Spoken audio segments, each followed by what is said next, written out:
Hello, my friends. Welcome to the Life Shift podcast. I am sitting here with Danny. Hello, Danny. Hello, Matt.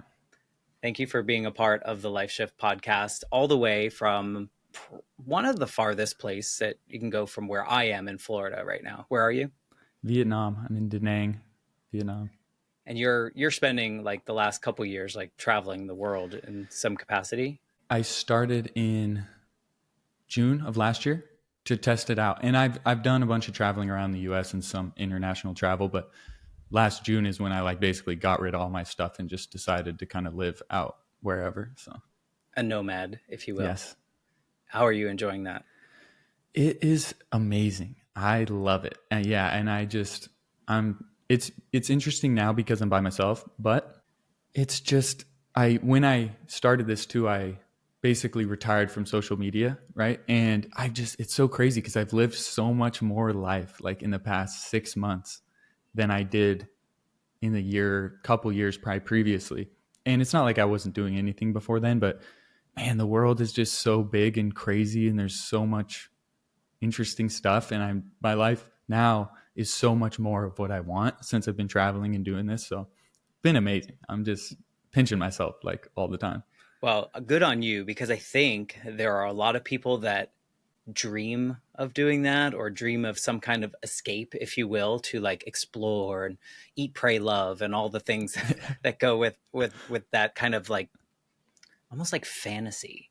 Because Yeah. I think, especially as Americans, I think we're just, or I was, and maybe you were as well, conditioned that there was like some kind of path that we were all supposed to take in some way. Like someone fed us this linear thing. For me, it was like graduate high school, then it was to go to college, then it was get a good job, and then get promoted, and then buy a house. And like it was all these things that I was like, when I was doing it, I was like, okay, this one is going to bring me happiness, and then it didn't. And then I was like, okay, maybe the next one will do that. Did you Yeah. grow up with any of that kind of built into you, or have you always been this kind of like free spirit? Literally such a good question. And I totally agree with you. The kind of cookie cutter like pathways we have set out for us, it's an interesting concept. And I think it's a double edge. We could probably get into it later. But as far as how I was raised, my childhood was super simple and basic, right? It was just normal. Nothing was crazy. And it was that kind of thing where you're just expected to go to school and go to college and do your thing. And weirdly enough, since I was little, I kind of always would like bump against the guardrails of the status quo in just little ways and sometimes bigger ways. But I always was just had a problem with this thing. You're supposed to do this, or this is what you do. Just do this thing you're supposed to do. And even before I think I really consciously was questioning that, like, why are there things that we have to do? As a child, I just naturally had I was like, what? Like I just didn't like it. And I would just do whatever kind of I could. I remember sometimes I would do like weird hairdos or wear a weird piece of clothing or do something just to like not be the normal thing that everyone was doing. Were your parents supportive of that? Depending on what I did, they were sometimes they're like, "What are you doing, dog?" But for the most part, like you said, my childhood it was like a 10 out of 10, pretty much, maybe a 9.5 out of 10. But my parents were great, dude. I had unconditional love for my parents and my grandparents, middle class, pretty much just your basic white bread American like childhood and being raised. And I almost think that's maybe why I was pushing things around because I'm like, this is like so Boring. kind of, and I wouldn't even consider my childhood boring because we had tons of fun. Like we got to do tons of fun stuff. It just seemed I don't know what in me is like that or why. I don't, and maybe I think it's just genetic chance, honestly. Yeah. How are you with routine? I love it if it's, but I make it, right? And it to me is a lot of the reason I have freedom. So because to me routine, my life is kind of can be chaotic. So routine is my way to build in the things I love and I really value and care about and prioritize throughout my day. So now that I'm living alone, like my routine is like it's amazing because nothing bugs me if I don't want. So I'm waking up, stretch, do my hydration, meditate, read, do my coffee, like orient, look at my day, check my emails real quick, work out. Like it's like pow, pow, pow, pow. And I just get everything that I really care about and want to have as daily habits done. personally. And I have freedom parts of my day too, but Yeah. No, yeah. I mean, I get that. It like grounds you almost. It brings Oh you yeah. back to you and allows you to probably be more present in the rest of the things that are happening in your life. I think it's fascinating, and I love that you took the chance on yourself to travel the world. It's a big thing to get rid of material possessions and to like go all over the place to places you've never been probably and don't know many people when you first get there, kind of thing. Kudos to you, and I know that your story will lead into that, and I just wanted to kind of go down that little road there because I love it, and I feel like Yeah. so many people I know, including myself, have fantasized Yeah. about it. So Yeah, thank you. And dude, I did too. Like that's what it was for me for a long time. And my whole like thing now with my brand and my business and stuff is this idea of that, like, I say life can be more of what you dream. That's kind of how I conceptualize it, because in the same way, I think that we have these cookie cutter templates we think we're supposed to do or go down, or paths we're supposed to go down that are set out for us. I think a lot of people too have that same thing with barriers, right? So they think, oh, there's this path I'm supposed to go down. And they also think there's this barrier to this or that exists. It maybe does exist, but it's not insurmountable, right? And I think a lot of times people just have a belief that it isn't, they can't get around it or they can't do something, and they just leave it there, right? There's really so much to say there, but because I think about this a lot, because like I said, it's my kind of the purpose of what I do artistically is to try to open people's eyes to that.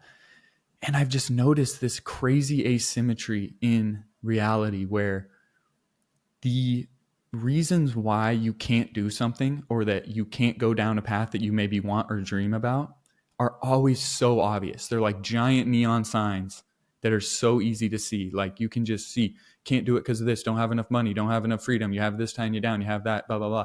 So obvious and just in your face, right? And most people just look at that and go, okay, never mind. Holy shit, right? I don't want to, okay.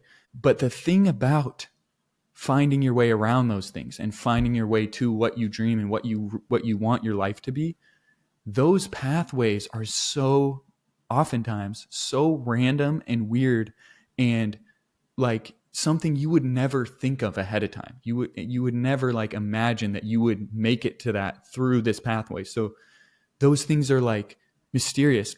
I'm not particularly religious, but I think when I look at the Bible, I see in the Bible all these like truths that are metaphorical, right? And there's this common occurrence in the Bible, this ancient book, right? That is like about having faith, right? Trusting God and like having faith for your path. And I think that is this is the part of reality that wisdom is getting at, is that your path is, you can't see it when you're going. You got to go and figure it out. And then you find this way to become successful or to get where you're going. And I'm always collecting success stories of people. And they're oftentimes like these crazy things you would never guess it, right? Like, and so I think people just don't realize that a lot of times. no, I heard a really great metaphor to I think what you're alluding to in kind of like taking the next step kind of thing in your path. I had a guest, I think it was Grant Perkins, and he said he compared this example that you're giving here to driving down a road at night and all you can really see is what your headlights are. So you just know that you're going to make it to that next point that you could see a couple seconds ago. What that did for me was like, oh yeah, like I don't need to know, like I can't see the town that I'm driving to right now, but I can see this far. So all I have to do is get this far, and then I'll be able to see the next part of the journey and go on like that. Does that align with kind of what you're saying about the paths kind of unfold as you go? Yeah, I definitely think that's a part of it. But I think sometimes too, it's like, it's about, I think, starting the journey, right? So Well, that's a hard even part. being willing to start, like once you're on it, right, then I feel like that's what you're talking about, where you're like, you can't see and you're feeling in the dark and stuff. But I feel like for so many people, it's like they're not even in the car yet. They're like, it's dark, I don't know what city I'm going to, I don't even know how to get to the city, right? And for me, it's like so much of what I want to do is like, I'm always just like, come on, like, whoa, whoa. Well, if you're watching, he just got Let's fireworks, go. so that was That pretty was exciting. crazy. Nice. Yeah, but that's also same thing with me pushing against the guardrails when I'm little. There's a part of me that's always pushed other people where I'm like, someone's like, oh, I wish I could do this, or oh, I would always love to do this. I'm like, try, or like, come on, like, let's go. So Yeah, just make it happen. definitely a No, thing, man.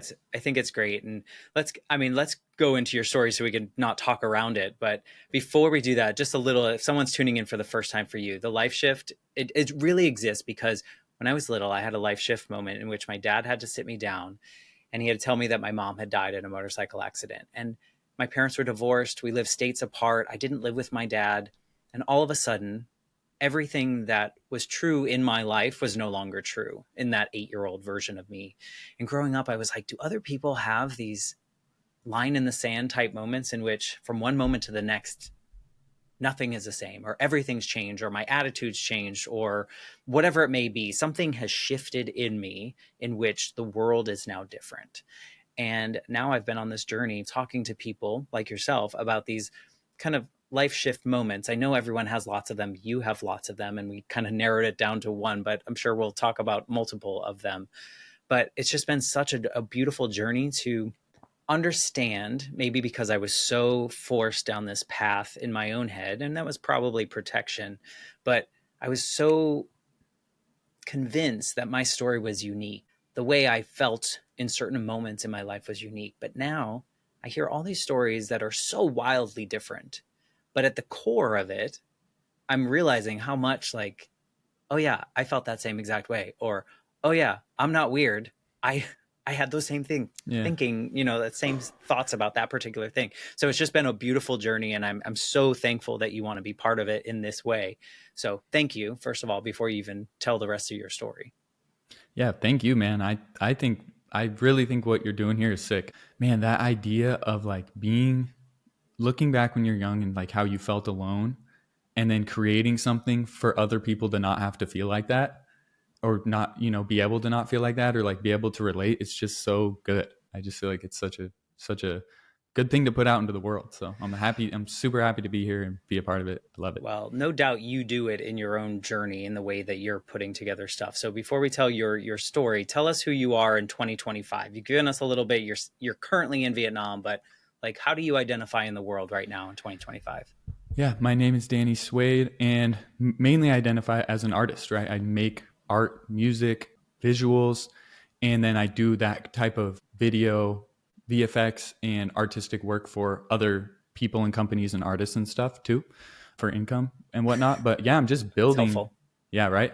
You need the money, and I'm just trying to build this, kind of personal brand that is this inspiring thing. Like at the end of the day, I just want the art I make to uplift and inspire people. So I'm just doing that. That's where I'm at now. And I'm at a point now where I can travel. So because everything I do is on my computer, I'm kind of just floating around and traveling and going. Right now, I'm in Southeast Asia in Vietnam because the cost of living is so low. So I can live for the same amount I was like living in LA and live just so good. Right. So that's where I'm at now. And also being alone, I can just focus a lot more. I can just really, like I was telling you, dial my routine and do my art and do my thing. And that's the phase I'm at right now. I love it. And, I think the cynic in me is like someone with such a purpose. Are there moments for you to not feel great and uplifting? Like, are there, okay, Oh because I yeah. think sometimes we see these people and they're like, we want to put all this good into the world, but realize that also you're a human. So I'm sure there are moments Oh in yeah. which Dude. Oh yeah, dude. everything's Like scary. the reason I do that is because I'm a ball of depression and anxiety. Like it's completely a fight against that. So it's like that's why with the music I make like cheesy, happy pop music to feel better, because otherwise I'm depressed and sad. Naturally, I'm pessimistic and depressed, just like my natural tendency. Even if nothing's wrong, I just tend towards like negativity. And so I make happy music to feel good, feel happy and positive, and like hear a happy message. And like that's why I do it. Yeah, I'm not like this like guru, like, or like, like free spirit, like, oh yeah, everything's good, like at Everything's all. great. Yeah. No, I think that's important. I think it's important to recognize that. I think sometimes there's this, I don't want to use it, but a lot of people say like toxic positivity or things like Mhm. that. And I don't think that's what you're doing. You're just trying to put good into the world and help people realize that there's a lot more good out there if we seek it than if we stay in our own bubbles of sadness.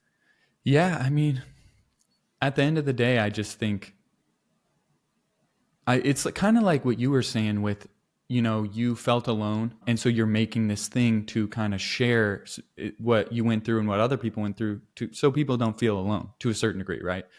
That's to a certain degree what I'm doing as far as like feeling bad, right? So it's like I make a lot of music and stuff to feel happy and good, right? I'm obsessed with clouds and like cloud imagery, because when I look at the clouds, I just feel like everything's okay for whatever reason, and it just like embodies that feeling. So I just try to make a bunch of stuff with clouds and happy music and stuff, and to share it for other people who, when they're feeling like shit and they need to pick me up, you can listen to my music or you can consume what I do, and you're hopefully going to get inspired or uplifted in some way. That's the kind Well, of goal. music So has a great power to do that, and so does art. So, getting into your story, you have this 9.5 out of 10 life growing mhm. up. Your kid living this cookie cutter, if you will, but trying to push outside the bounds, trying to make your cookie like a different shape than everyone else's cookie, right? So, take us where do you go to get to that life shift moment where you really feel maybe this was your first line in the sand where you knew Yeah. something was different? Okay, so when I was about 10, we moved from Boise, Idaho, out to Washington, to Spokane, and we lived out in the woods. And we were in kind of a small town, and we went to a small school. It wasn't like insanely small, but the size of the school and the community was that most people pretty much knew everyone, right? So not it was like a little bigger than that, right? So you didn't exactly know everyone, but you pretty much knew everyone, especially at the school. And like I said, school was never really hard for me. Like I got good grades. I wasn't allowed to have C's. So it was A's and B's across the board, and didn't really struggle. Like there was some things hard, but didn't struggle. Pretty popular, usually played sports, athletic, fit in, right? Nothing too crazy. Maybe a little rough patch here or there, but it was good, right? Once I was in eighth grade, I would say around sixth grade, I started, as I was going through puberty, I started to get a little dissatisfaction with school, where I'm like, what am I doing here? Or like I would keep bumping up against things I didn't want to do or didn't like doing, or dynamics with people and like the social thing. And then I'm like, man, this is stressful, and this guy doesn't like her and she's pissed. And this like, and I'm like, why am I in this? Like, in eighth grade, and this is weird. I feel bad because it's in a lot of ways like mysterious to me, but I was becoming dissatisfied with school, and my parents knew, right, where I'm complaining. I'm like, I don't want to go. Like this sucks. Like I don't like it. There was this point in eighth grade, and I'm in English class, and it just was like it was literally a hard line where I was like, I'm not doing this, and it just was like somehow I was completely sure that I was done coming here, right? I was like done doing this. I don't know why that happened in a moment then exactly. I tend to have like kind of a wooey view of it, where I'm like, I think like whatever there is out there in the universe, or like destiny, or like whatever that kind of thing is, if that's real and a thing, that was a moment where that like was like, here, buddy, you're gonna, and you're gonna change. So I just like made up in my mind I was done. And I went home that day, and I went to my mom, and I was like, hey, I'm not going back to school. And you could try to send me back. I'll leave. Like, you're going to have to chain me into a chair if I'm going to stay in there, because I will cause hell. Like, I'm not doing that anymore. And the thing is, I was a pretty obedient kid, right? So I had a good relationship with my parents. So for them, they were like, my mom's like, oh, like, damn, because I would never say something like that to my parents. Like, hey, I'm not doing this. Like, this is like a line, right?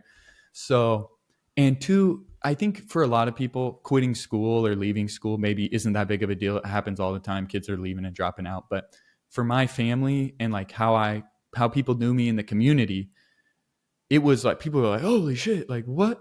So my mom was like, okay, will you try to do online school? And I was like, yes, I will. I will try it for you. So literally that was a Friday. That Monday, we went to this different school district that had an online program. I got my books, I got enrolled, and I went back to my school I had to like get the teachers to sign me out of the classes. And like some of the teachers, I remember one teacher was like, no, I'm not signing you out. What are you talking about? Like, wouldn't do it. I just said bye to my friends. I'm like, peace, like I'm out. And everyone was kind of like, holy shit, because I don't know. It It's was not like out of normal. the blue, right? Yeah, exactly. So my parents were like, hey, will you stay in band class? Because I think they were worried about me getting no social interaction, right? So since I did music, I stayed in band class at the school. I would go to the band class. But from that point on, it was just me and my dog alone at home every day doing my school online. And the crazy thing too is like in my head, I did question it a little bit where I'm like, am I torpedoing my life here? And eventually in like the beginning of my sophomore year, I just dropped out of school completely and just quit. But there was a part of me that was like, this, I knew it was crazy, but the same amount of crazy I knew it was, I also knew it was right for me and what I needed to do.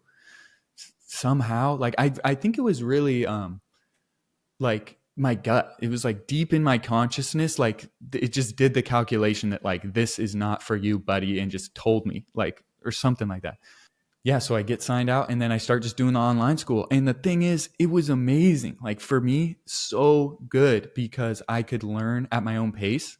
I could do what I wanted when I wanted. And I decided, okay, I'm just going to do all my science at once, like all the way through the year for like a month and a half or something.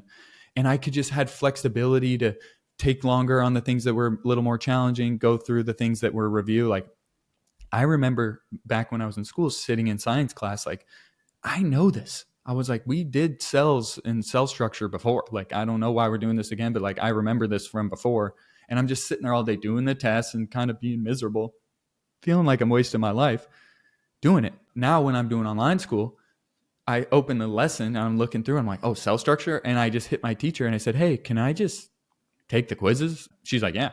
So I just boom, boom, boom, hit the quizzes, pass, like done, and then I go play the drums or like whatever. It was just, I think too, I was learning at that point. It's crazy looking back, like having to reflect now because I was just learning like, wow, there's a different way to do things that could be way better for you. That is not how everyone else does it. And the thing is, there was a lot of judgment. Like my parents, God bless them, like they took shit from the community and other people in the school because it's kind of like a slap in the face to the school a little bit, who were our friends. And it wasn't a bad school. It was good teachers, good people. And, it's like, this isn't good for me. And like, the community is like, what the hell? Like, what do you mean you're just not coming to school? And like, it was kind of this like black sheep thing. And my parents just took it, even from their friends. Like, what are you doing letting him quit? And blah, blah, blah. And they just let me do it. And it was literally so much better for me. And that moment, like when I started on online school, my life was way different after that. It was completely different. No friends around, by myself, blah, blah, blah. And then also, I think it just set the stage for me to realize the same as me traveling now. It's like you can just flip the script, and sometimes it's scary, and sometimes you don't know what's going to happen. It's like when I decided I wasn't going back to school, I didn't know I was going to do online school. I didn't know what I was going to do, right? I didn't know what I barely knew anything about online school, but it turned out to be perfect for me, right? But I had no idea when I decided to quit. I think that's kind of the potted version of like where a lot of this started for me in a big way. Well, I think, part of it is I think that there are a lot of 12-year-olds, 13-year-olds. I forget how old people are at eighth grade, 13. I Does think that it's make? about that. I don't know Yeah, actually. there's a lot of us at that age that are like, school sucks. Like, I Mm-hmm. don't want to be here. Mm-hmm. But we don't know that there's this option, and there really isn't for most people, or there wasn't back in my day, if I'm going to be old here. There wasn't a lot of that option. But what I love about your story is it's like you had almost like your parents had a little bit of a softer landing because you agreed to go to this online school. But what it gave you was the ability to see that you could create your own version of life, even though you're still doing the thing that you didn't necessarily want to do in the long run, but you were able to do it in your way. That is part of the frustration, I think, for a lot of people at school. It's like, why am I doing this? Why do I have to do it right now? I don't really feel like doing it right now. I want to do it later. Whereas now you had this freedom to kind of create your own version of your life, which I couldn't help but see the parallels to what you said about your current life of like crafting that routine so that you can do the other things. So I Yeah. feel like there's that version of you starting out so young. Yeah. I think there's a couple things there because one, what you said about how a lot of people can't do that or don't have that option. I definitely have to acknowledge that I'm lucky. Like I'm lucky that that was an option, that my parents were okay with it, that I had the type of relationship with my parents that would have worked, that I had the kind of work ethic that I actually did a lot of the school, right? And I didn't just like do nothing. So I was lucky. I think kind of the point is that maybe for someone else, it's not necessarily that they quit and do online school, but like, who knows what you can change? Like, too, with kids, like, when you're in this rigid structure where everything's like authority based and like status quo based, you don't realize what you can change. Like, if you're a kid at school and there's something about it that you hate, right? Whether it's the blocks, how long the classes are, what order they're in, how different things work, you can change that stuff. It's not like, it's like there's just adults in there like us just making up a lot of this stuff, right? So I had a friend one time who I remember he caused this thing in gym class because like he didn't want to run. And the teacher was like, you have to run. And all the kids were like, yeah, you have to run, Park. He's like, guys, we can all just not run. What are they going to do? And like all the kids just went and bailed and just sat on the sidelines and didn't run. And the teacher couldn't get them to run because they all just band together, right? So it's kind of a funny story, but I think to a certain degree, the idea that I learned is like, not necessarily that you can do exactly what I did, but there's options you would never think of or that you wouldn't understand or that you wouldn't know if you just question and look.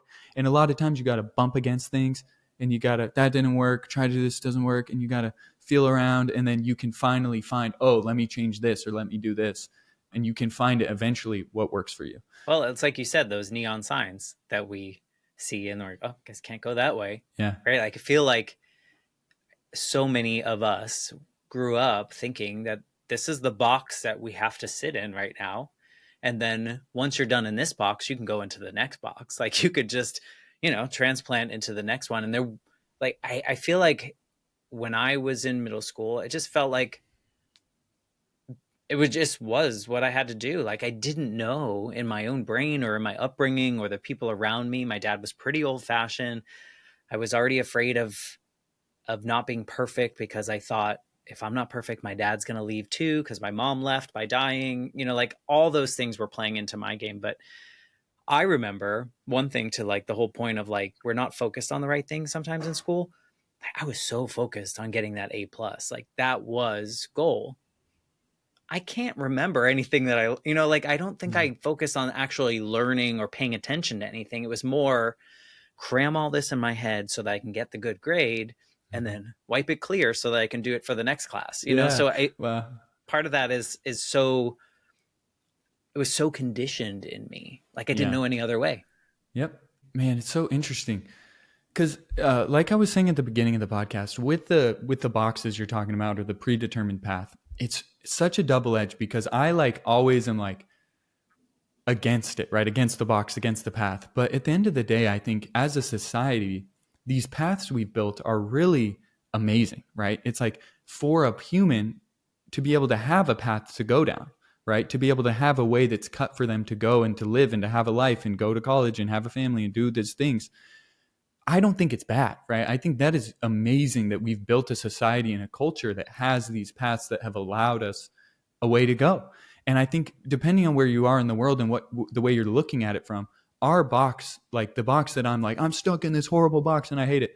There's a massive population of the world that would be like, I would do anything to be in that box. Like, are you kidding me? Like, this is amazing that you have these opportunities and that you have a path set for you. I have no path set for me at all. I'm just stuck wherever with no money, no opportunities.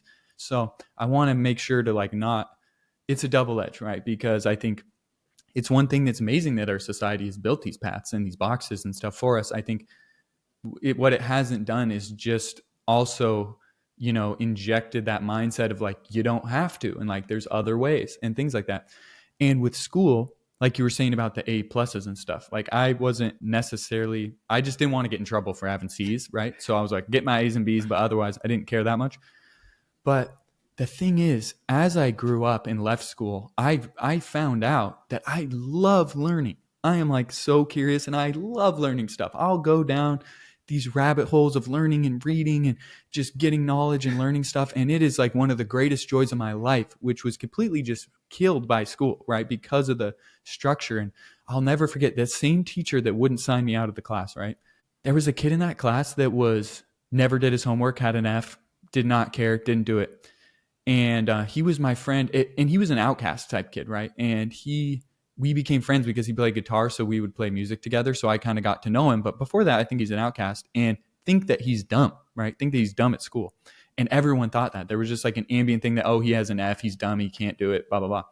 Well, dude, I remember hanging out with him one time and he's like, bro, I feel like everyone thinks I'm dumb. And I I get 100% on every quiz. Like I don't do homework. And he like was smarter than everyone else. Right. Mm-hmm. And I remember like him telling me that and like the way he felt and like seeing that he was sad. I'm like, this is the most talented kid in math. And everyone, including the teacher, treats him like he's an idiot, right? Instead of like celebrating that he doesn't even need to do his homework at all because he just understands. Like seeing that too was part of the reason when I'm leaving, I'm just like, this is not right. Like the orientation isn't right, you know? So it sucks. Well, I don't think you're the only ones to say that like you love learning but hate school. Even if it's a topic you like in science, for instance, like even if it's something that you're interested in, if you're forced to go to like nobody wants really, like nobody's like, "Oh God, I can't wait to do that I'm being forced to do." Yep. But if we can discover it on our own or be curious about certain paths of it on our own, it makes total sense. I just love that you had one, the support, two, the maybe it wasn't confidence, but the confidence in yourself to know that this was the right decision for you. Because I think, when you're 13, you don't like, I don't think we associate 13-year-olds with being like, oh, yeah, you know what's going to happen for the rest of your life. I don't know how I knew that's what I needed to do. Like I was just weirdly sure and it just like this I just somehow knew. And I like I said, it's kind of a mystery to me. And I'm wondering like, do you encounter that in other conversations where people like make a swerve or a turn and they're like it's like kind of mysterious to them? For sure. I think that maybe these conversations kind of force people to maybe identify a more specific moment. I think sometimes we can identify this period in our life in which things felt like we're going it against the grain or we're turning a corner here, we're doing whatever. Yeah, I think people wake up one day and they feel a certain way, or they read a sentence in a book that they've read 14 times before, but this one time that they're reading it now, that sentence stands out like a Mm, green light. Like, yeah. it's time. Let's go. So yeah, I don't think I maybe not as young. Like I don't know that I've had this conversations of someone as young as you, except there have been a few where people talk about their identity and maybe they knew early on, but they had to stick with whatever society was telling them to do until later when they were able to make bigger choices. But I don't think it's that uncommon to wake up one day Yeah. and have a different outlook because all the things pile up. Yeah. Like I feel like it's not just like out of the blue. I'm sure there were things that brought you to that point. Yeah, I think you're right. It's weird because and this may be just me like the way I think about it, but there's a flavor to that experience, right? Where it's like a bright line, right? And there was things building up to it for sure, but there's been like a couple other times in my life where I get that feeling and it's like a specific feeling. It's like almost like lavender or something, like the smell where it's like that is that, right? And it's so rare where it's like I go through my whole life and there's never this feeling and then all of a sudden it's like it's a you this is your path, this is what you have to do, this is the right thing for you, and it just has like a flavor and there it is again, and it's like only a couple times and I just it's weird to me, and it makes me, like I said, I'm not really religious. I don't really know what's the deal with the universe, but like that experience is one of the things that makes me question, like, is there like some higher power or some like ultimate thing that is like m- doing something or like intervening in some way? Because it just feels like a pow. It just feels like, the muse or like the whatever is like, and like puts it in. Oh, so I don't know what to make of that. It's really I interesting. think you're in tune with it though. I think a couple things. I think one, you're in tune with it. Two, you had this experience in which you trusted your gut and it worked out in the way or in a way that felt right for you. Hmm. I think a lot of people, like you said before, we see the signs, we see the things, we don't do it. We just don't Hmm. do it. Right. So we don't. So even if we had that feeling, we push it down, we push it down, we Hmm. push it down, we don't do it. So we know that when we feel that again, there was no success that came with it. It just made us uncomfortable. Hmm. Yeah, And that's so, such a but good point. you took that flavor, you tasted it, Yeah. and you're like, damn, this tastes good. So every time that that ice cream cone comes across your, like you're going to eat it because it's good. Yeah, that's a good point. Yeah, I agree. I think I forget who it was. I think it was Simon Sinek talking about his friend who like made this big play and it bombed or something. And he had this gut feeling he was supposed to do this play, even though it was a weird concept. And he said, my gut doesn't always lead me right, or it sometimes leads me wrong, but it's the only thing that's ever led me right. So I feel like even with that, what I'm talking about, maybe you miss sometimes. But you know what's interesting, which I literally didn't think about until preparing for this conversation, is one of the other times I felt that was when I went to Ukraine, and it was like right before the war. It was like a month before the war started. And I went there to meet this girl that I've been talking to online for a while, that I met randomly on Instagram, started talking to her, and we just like really got close and hit it off.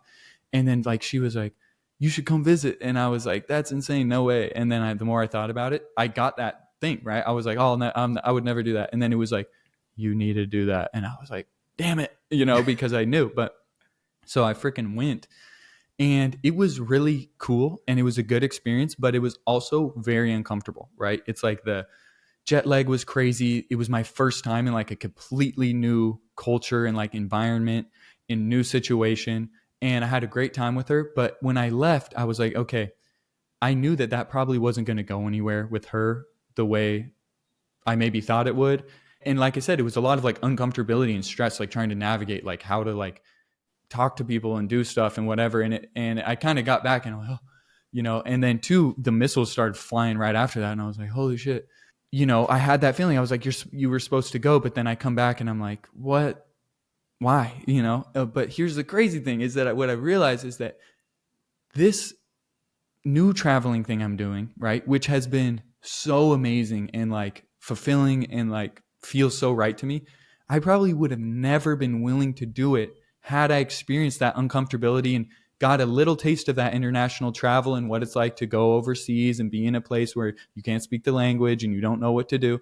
Because I had a taste of that, I think that just put me over the edge just enough to be willing to just get rid of my stuff and go do this all the time. Yeah. Had I not had that experience, I probably would still be in my bedroom in LA miserable, probably, So sometimes I think those things you can't know the meaning till later, right? You just gotta Yeah. And I go. think there's two parts of that. There's like taking the chance, right? Like listening and doing it. And maybe you feel all the uncomfortable pieces because it's something so foreign to you, no pun intended there, but like it's just so different to Mm-hmm. you. But when you come back and you realize, didn't die, I was able to navigate it in this way that was sustainable for me, and I had a good time and those kind of things. I think it pulls down those walls suddenly are much shorter. Like they might still be scary, like if there's a certain place that you've never been before and you're like totally unsure of the culture and how you fit into that sphere, or if you even have to.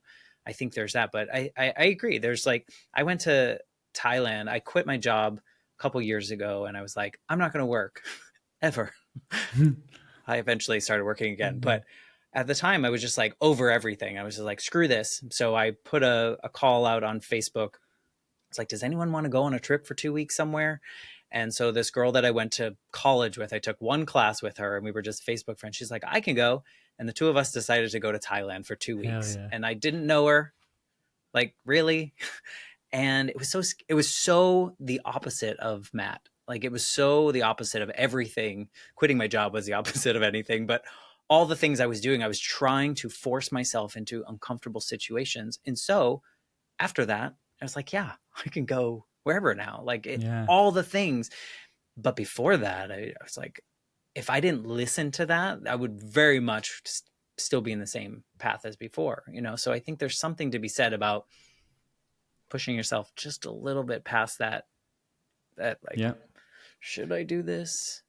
Because there's so much growth and that comes with it. Yeah, it's that cliche. And the last podcast I watched of yours, I forget the name, but he said the same cliche, which is it's like the best thing in life, the best things in life are always on the other side of fear, on the outside of your Yeah. comfort zone. It's like a little bit of fear is just like built into the best things, right? It's like the best things in life and the most meaningful things oftentimes have like a little layer of fear around them, and you got to go through it.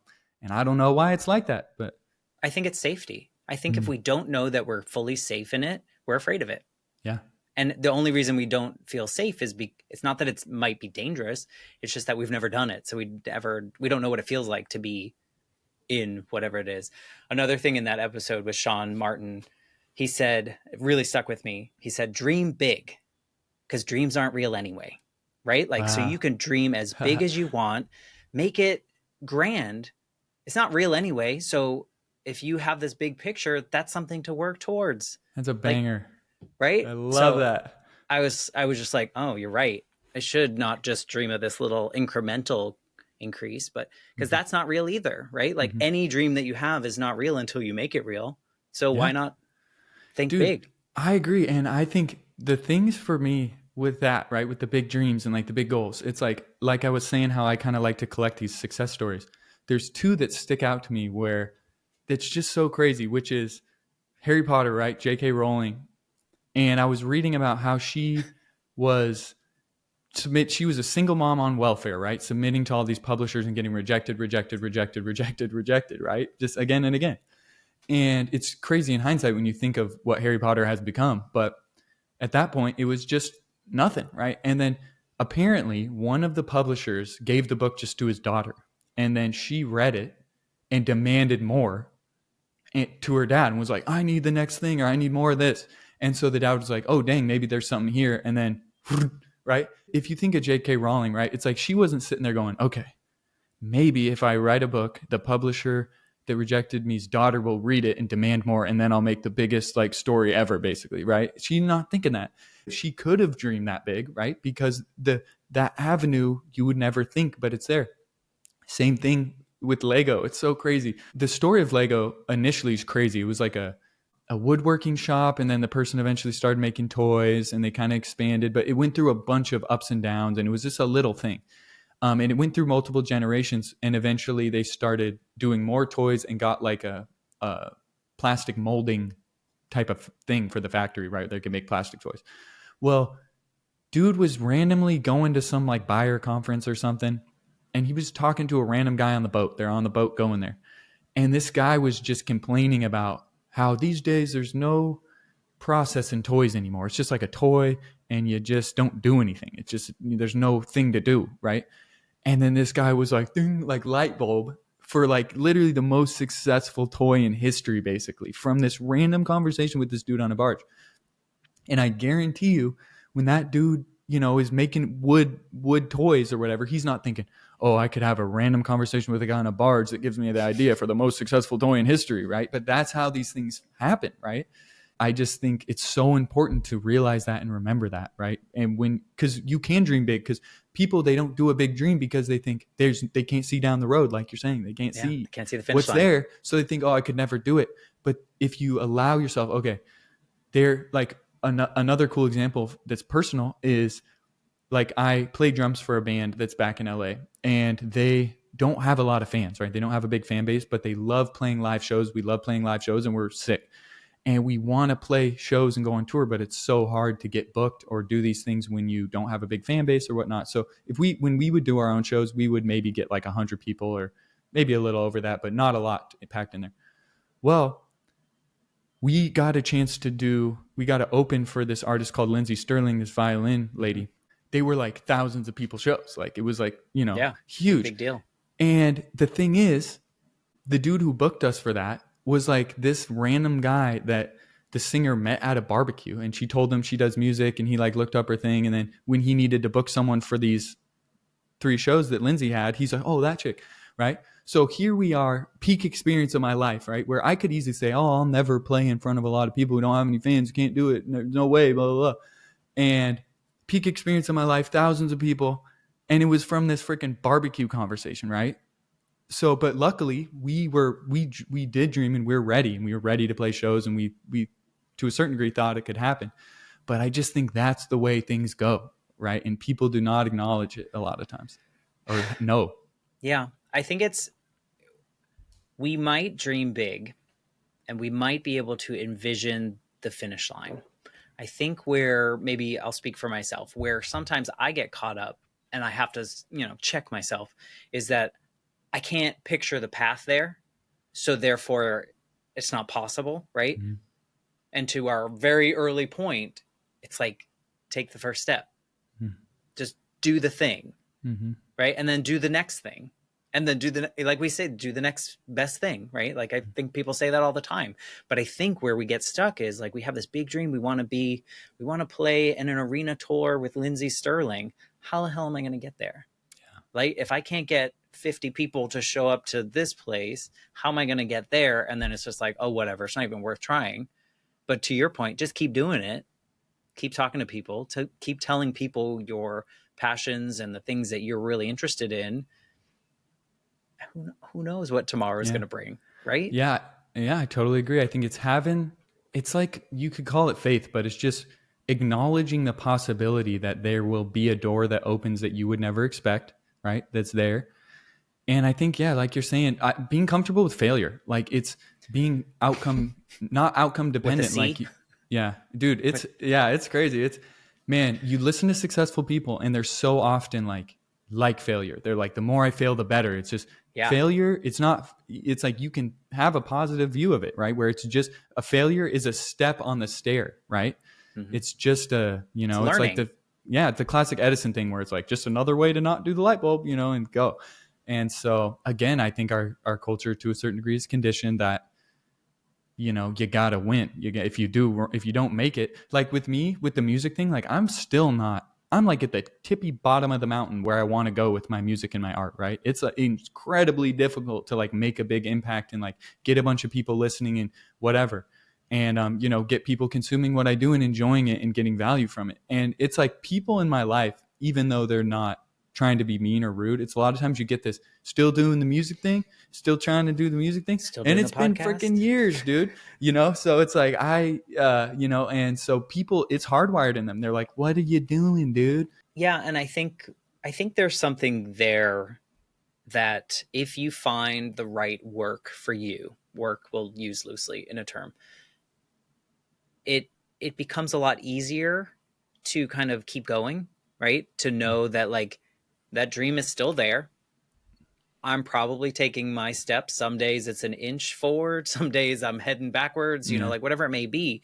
But because whatever I'm doing, let's say this podcast, I'm not going to stop. Even if like next week's episode gets like a few downloads, it's not going to stop me, right? Because what if that episode finds the right ears? What if your song that you write 3 weeks from now and you produce 5 weeks from now, like whatever that may be, what if that's the song? And if you stop today, where, what, then what? Yeah. Yeah. It's interesting because I think it does matter like what your goal is or why you're doing it, right? Because I think if it's something like I would imagine with this podcast, if you weren't like getting the value you get from it and didn't have the purpose behind it, you probably wouldn't be this deep in the episodes because it's hard. It's like discouraging a lot of times. It's hard to produce it. It's a lot of work. It takes a lot of time, etc. So you got to kind of have that underlying imperative, I think, to a certain Mm-hmm. degree to stay consistent, which is why if you love something or you have a dream that's meaningful to you, that's why to follow it, because you could probably do it because you can sustain all that failure over time if it's genuinely what you love and care about and want and feel like is right for you, you Yeah. know? We're just conditioned. Like you said, like we both have talked about so many people, and sometimes, and there's no fault to that because there's a lot of safety in condition. Mhm. And some people need safety to survive. Like that, end all be all. That's fine. Yep. But we are conditioned to not chase things that, at least as Americans, we're not conditioned to chase things that don't make money, that don't, like immediately, that don't Mm-hmm. have an immediate return. Like your family, in all much heart as they have, saying like, "You're still doing that thing," Yeah. like it's hard. And I think that we do need to lean into to your example in some ways of trusting your gut, smelling the lavender and chasing it, like whatever it may be. And it may not bring you down the road that you imagined, but maybe that's the road you're supposed to be on. Yeah. And I don't know if you have this experience, but it's like, you ever do stuff that it seems like everyone's like, don't do that, or like, you shouldn't do that, or you should do this, like, do this instead. This is how you deal with this, or this is how you should do this. like being comfortable with being like, no, I will acknowledge that that is the right advice or the right thing for 99% of people. For me though, no. And I've had to do that a lot, and I feel like so many people are just scared to do that. But again, I go back to these success stories, but it's like you think of the Starbucks guy, right? It's like the dude who had the idea to make Starbucks a cafe. He was like in France and he like saw cafes and he's like, this is dope. People are drinking coffee like in the shop and everyone's like talking and this is cool. We should do this, because Starbucks was just coffee bean roasters, right? They just sold coffee beans. He got laughed out of the room by the board. They're like, this is the dumbest thing ever. What are you thinking? Well, fast forward, biggest freaking thing ever, dude. So I think oftentimes, like, you look around and everyone's shaking their head at you. And you just gotta, if you feel like it's right, I feel like having that, just walking through the fear, like you're saying, I think it's just so important. And I just, as much as I can give people license to do that in their life, I want to, because it sucks to be trapped and feel trapped and whatnot, you know? And with the notion that you may go against the grain because it feels right for you, it might not actually be right for you, but you will learn. You will learn whatever that experience was to teach you. Like, I've certainly done things in my life where people are like, you probably should not quit your job right now Get without tired. Yeah. anything. But I needed that. I like, was it a smart decision? Like on paper, no, but I needed that to survive. Like, that was what my gut was telling me to do, because if I was going to continue showing up at that job, I was going to become a shell of a human. And so that was not where I wanted to go. And so I did that.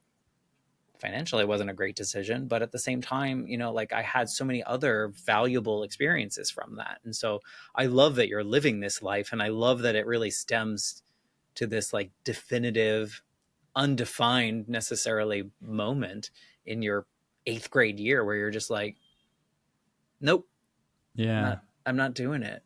It's And so I love weird. that you had a supportive group around you. Yeah. Well, your So family. lucky. Yeah. I mean, and at the end of the day, no one was really mean, you know, but they could tell. You could tell they're looking at you like, you know, what are you doing? But Yeah. yeah, I was They're going to lucky. like, And you're going to end up working at XYZ, fill in the blank, right?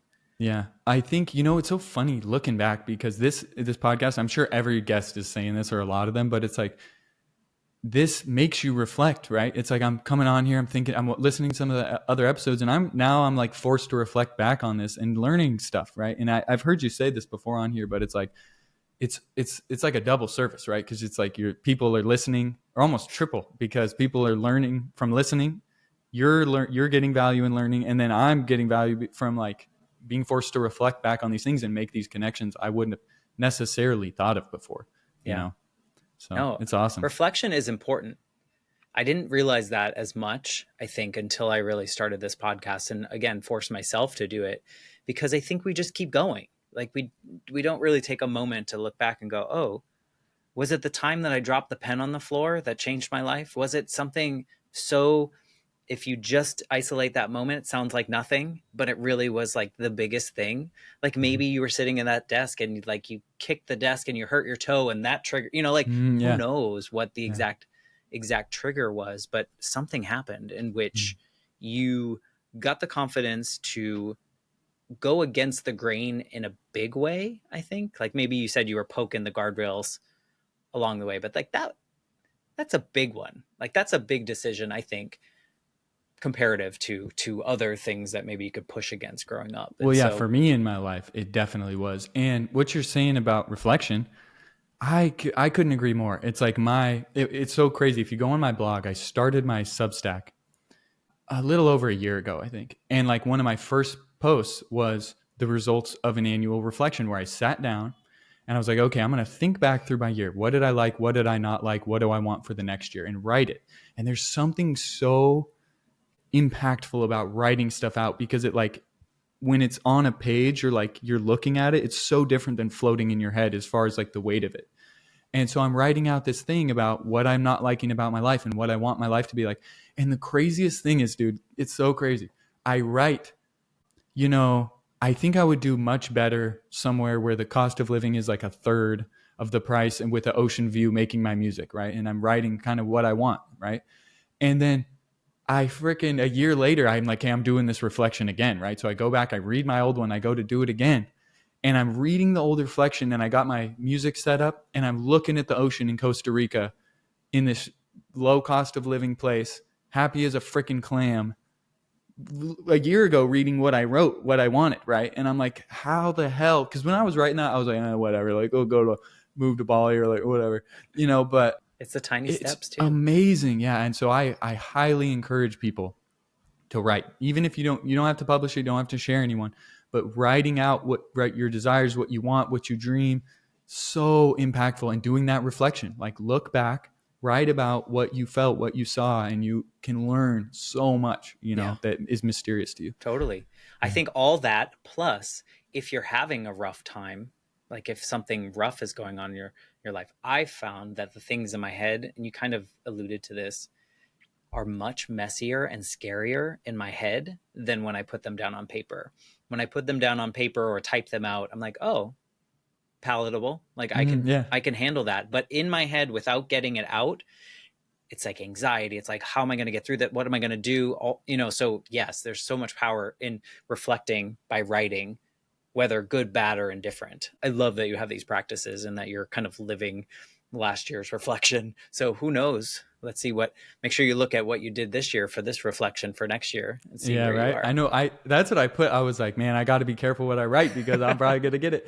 I love what you say about like writing. It takes the power out of it, or like cuts it down to size. Because you're so right. There's something about worries or things in your head that seem like these giant things, and you write it out, and you're looking at it, and you're like, right. That's huge. Like that's such a good point.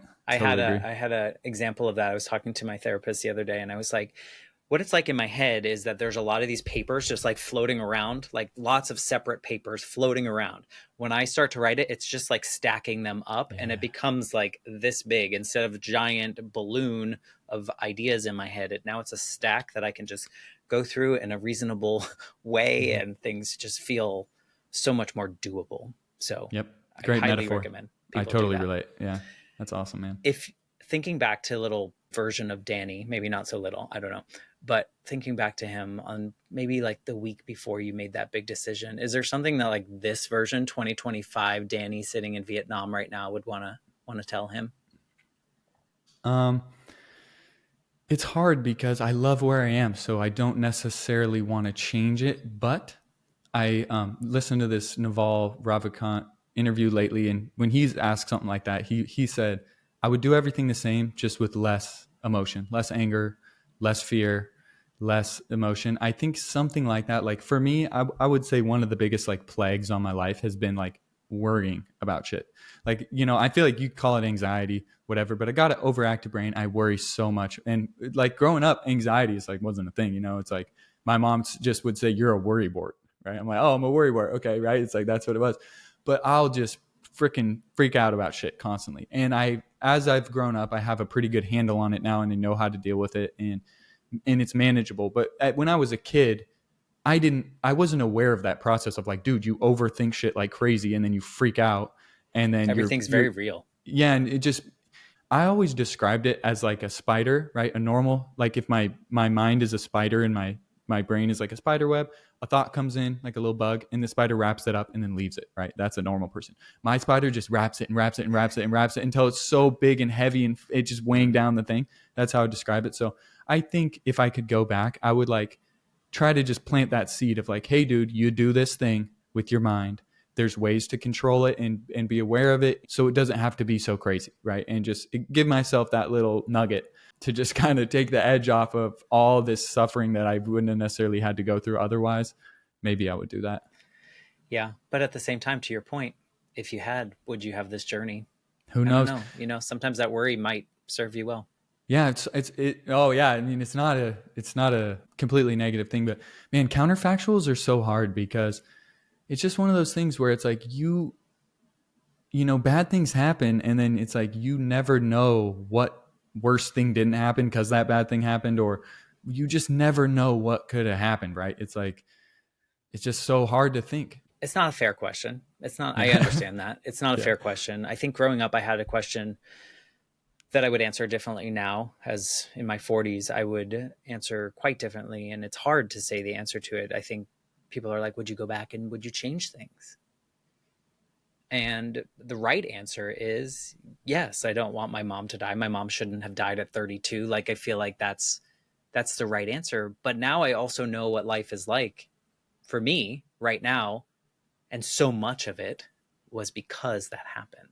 Yeah. I So mean, how do you answer that? yeah, I mean, correct me if I'm wrong, but I think you were in your episode a while back, you were mentioning about how because of having to process losing your mom, you were able to go through losing your grandma in a way that was very meaningful to you and that you felt so good about, and that made that gave you closure and let you go through that in a way that you were very, at least, I don't know if satisfied is the right word, but that you got what you needed out of it, right? And we're able to have that conversation and deal with it and do what you needed to do. And I think that acknowledging that, and you're even being able to realize that, is so important, as much as it's kind of crazy to be like, well, because this horrible thing happened, this good thing was to be able to happen. I think, man, being able to find those things, whatever the situation, is a superpower. And I think it's amazing that you put that together and you acknowledge that, and then also, share that with people so they can know, hey, you can look for this in your own life, because it can exist a lot of times. There's all these, no matter how bad the thing, there's always like there's a silver lining somewhere in there a lot of times. Yeah, it's really hard with some of these conversations. You're like, where is the silver lining? But I Yeah. think, thank you for reciting that and hearing that story. For me, what it was is, to our earlier point, of failure. I view the 20 years it took me to properly grieve my mother as a failure. But if we flip that, it taught me so much that I was able to approach the loss of my grandmother and her diagnosis and what came after in a way that was just so valuable for my soul. So Mm. that's like flipping that failure to something that is so positive. So thank you for this conversation and allowing it to go in all sorts of directions. But Yeah. I think it's such a fascinating thing to talk to someone that like leans into the what ifs and the fears. I try. Yeah. Yeah. I'm definitely fearful, but yeah, I mean, dude, I love this conversation. I love what you're doing. I genuinely feel lucky to be able to come on here, and I appreciate your time, and I Oh, appreciate thank you you. inviting me on here. I really do value this, and I really value what you're doing. I think it's amazing, and I just appreciate it. And I really love this. Yeah. I appreciate it. I really felt this important conversation that otherwise wouldn't have happened if we didn't have all these tools and whatnot. Maybe it would have, but in Yeah. this way, it's such a beautiful time period that we're in, that we're able to do these kind of things. I know you've retired from social media, but there are other ways that people can connect with you, listen to your music, check out your videos, follow your Substack. Like, what's the best way to find all that and find you?